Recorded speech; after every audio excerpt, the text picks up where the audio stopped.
अगर हमरा बारे में जान जाइए ना तो 4 इंच 24 सेंटीमीटर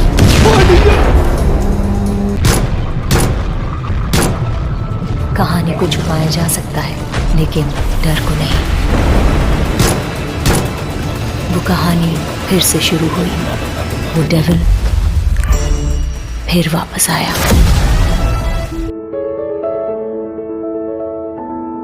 मारपीट आती है? लड़ाई झगड़ा? ना ही मुझे कहीं चैन मिलता, ना ही कहीं मिलता आराम।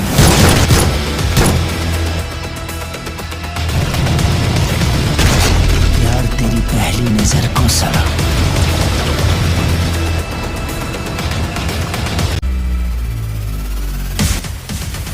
आई होप दोस्तों खेसारी भैया का ये ट्रेलर आपको पसंद आया होगा। मैंने खेसारी भैया के जो बेस्ट एक्शन सीन्स थे उनको निकालकर इस ट्रेलर को बनाया है। ये संघर्ष 2 का ऑफिशियल ट्रेलर नहीं है, लेकिन 90 से 95% तक दोस्तों ऐसा ही होने वाला है संघर्ष 2 का ट्रेलर, क्योंकि जो लीकेज निकल के सामने आई है कि संघर्ष 2 को एकदम KGF की तरह बनाया जा रहा है। तो दोस्तों 90% चांसेस हैं कि सेम टू सेम इसी तरह का ट्रेलर भी संघर्ष 2 का होगा।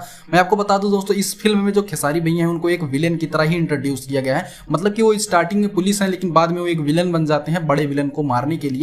जिस तरह से रॉकी भाई होते हैं लेकिन वो फिल्म के हीरो होते हैं, लेकिन एक्चुअल में वो गुंडे होते हैं, उसी तरह से संघर्ष मूवी में खेसारी लाल यादव देखने में तो एक पुलिस वाले होंगे, लेकिन वो एक्चुअल में एक गुंडे की तरह काम करेंगे। जब लास्ट में वो बुराइयों को नहीं हरा पाते तो खेसारी लाल यादव संघर्ष 2 के अंदर एक गुंडे का रोल करने वाले हैं, जो बड़े बड़े गुंडों का सफाया करता है। वहीं अगर बात कर ले कीर्ति यादव की, जो खेसारी लाल यादव की बेटी है, इस फिल्म के अंदर खेसारी लाल यादव के सीनियर इंस्पेक्टर का रोल अदा कर सकती हैं, जैसे कि एक IAS ऑफिसर या एक IPS ऑफिसर। अभी कीर्ति यादव की एक फोटो भी लीक हुई थी, जो ये रही फोटो। इसको देखकर यही अंदाजा लगाया जा रहा है कि दोस्तों की खेसारी लाल यादव की बेटी जो कीर्ति यादव हैं वो एक IPS ऑफिसर का रोल अदा करेंगी या एक IAS ऑफिसर का रोल अदा करेंगी, जो कि इस मूवी के अंदर खेसारी लाल यादव की सीनियर बनकर काम करने वाली हैं। और दोस्तों आपको बता दें कि इस मूवी का बजट अब तक की जितनी भी भोजपुरी इंडस्ट्री में जो भी मूवीज बनाई गई हैं उन सब के बजट से बहुत ज्यादा अलग है। और खेसारी लाल यादव ने इस मूवी को पाने के लिए लगभग 300 घंटे से ज्यादा जिम किया है। जी हाँ दोस्तों, इस मूवी के लिए जो डायरेक्टर की डिमांड थी बॉडी की, आप इसमें सबसे ज्यादा हाई लुक देखेंगे खेसारी लाल यादव की बॉडी को। जिस तरह से एक बॉलीवुड एक्टर एक हॉलीवुड एक्टर बॉडीज को बनाते हैं, सेम टू सेम कट बनाए गए हैं। VFX का यूज नहीं किया गया है खेसारी लाल की बॉडी में।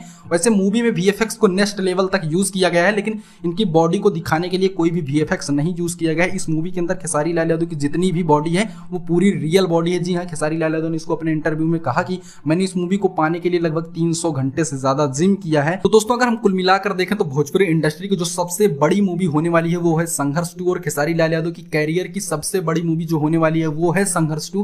भोजपुरी इंडस्ट्री की जो किस्मत बदल कर रखने वाली मूवी है वो है संघर्ष 2। आपको क्या लगता है दोस्तों, ये संघर्ष 2 मूवी हिट होने वाली है या सुपर हिट होने वाली है या ब्लॉकबस्टर होने वाली है? इसके बारे में आप क्या सोचते हैं हमको कमेंट करके जरूर बताइएगा।